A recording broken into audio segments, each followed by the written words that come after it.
What did you think of what Cano said about your situation with Tony Sunshine? He said you guys had a weird relationship where you had chemistry in the studio and you were and you were able to put everything behind you, but the more you guys stayed around each other, the bitterness came out. Like, yeah, you got robbed for my chain, and man, roll the clip. Cuban was on his best behavior as a favor for somebody else. I'm be honest with you. He still had a lot of built-in anger, but when they were working together, you would see the big brother looking over the little brother type. You know what I mean? Like, do it like this, twin. Do it like this. All right, twin. All right, twin. And you could see the chemistry that they had. Is just, I think there's just a lot of time, a lot of things have gone by, and I think they just never resolved the issue from the beginning. I think they just try to patch it up and move on, but they never go back to the root of what the problems are. You know what I'm saying? You know, Cuban felt a certain way, you know, and then they would start arguing or whatever, and then Cuban's like, yeah, you got robbed for my chain. Because I'm looking at him like a fucking drug fiend. We all know he was on drugs. And I didn't want that to be the part where he's reconsidering his fucking friendship with me again. Because he's on drugs, he got nothing left, and we the only niggas there. No, bring the real shit out. That you my friend for real. That you appreciate me fucking, taking a knife in the stomach for you. Like, you appreciate me putting you on my single. That you got that brotherly love because you recognize my brotherly love that I showed you. That's why. And I can see him being there like a fucking crackhead. I didn't call him that, but I seen that he was on drugs. So I wanted to be like, yo, come on, man, stiffen up. You know what I'm saying? When in the times that I told him, then it made me remind me, niggas took my chain off you, nigga. What's up with that?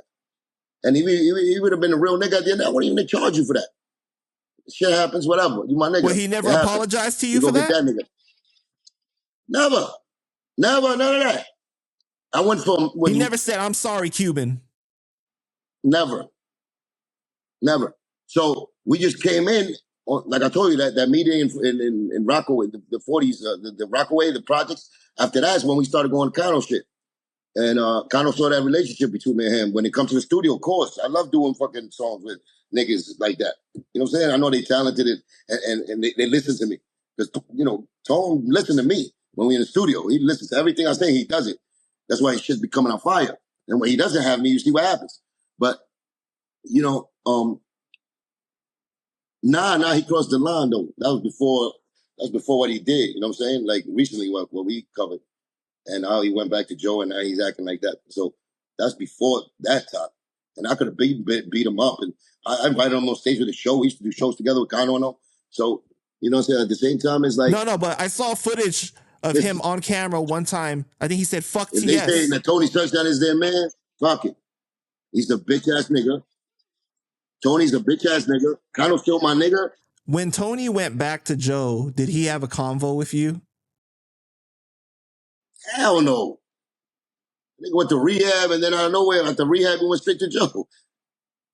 That's why that's what I'm trying to tell you. Like, I felt like he was around. Those arguments that Cano was talking about, like me snapping out of the way, yo, you got your chain took. When those shits is for that. It's for those reasons right there.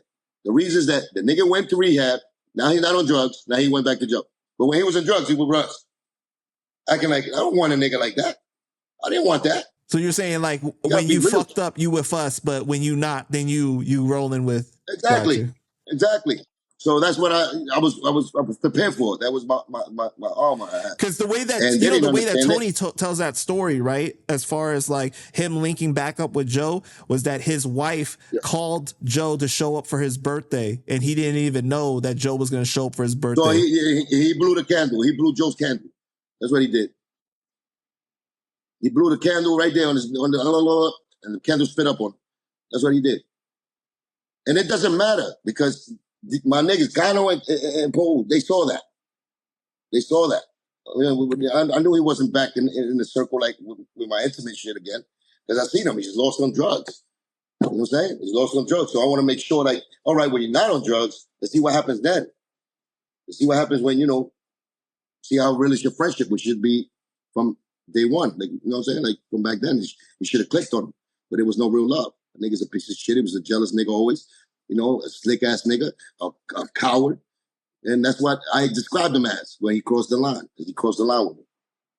There's no reconciliation to that. You know what I'm saying? He's over there. Because when I did Not talk to because Cano, right? As a man, as a human being, he's gone. Like from our world. Not just because he's TS. As a human being. When I talked to Cano, he said he agreed with me that all the times that you've spoken about Tony, it's been from a hurt place because you really did care about him. You really did try to do the best. Yeah, but there's no more hurt. That's what I'm saying. That's the difference. There's no more hurt, Tony. Like after we had that shit back and forth with me and you, and we talked about him getting cock slapped and all that. After I said those things, you know it's a wrap. There's no more hurt place. There's no more giving him chances. Oh, he was on drugs. Oh, he didn't know this. No, fuck you now. Fuck you. Just like fucking everybody in your fucking world gets fucked and slapped with cocks. Now is that, Cuban. Now is that point has been breached. That's what he did. He walked over that line. Lady Magdalene, when Jesus drew that line, Tony Magdalene crossed that line. Tony Magdalene. All right.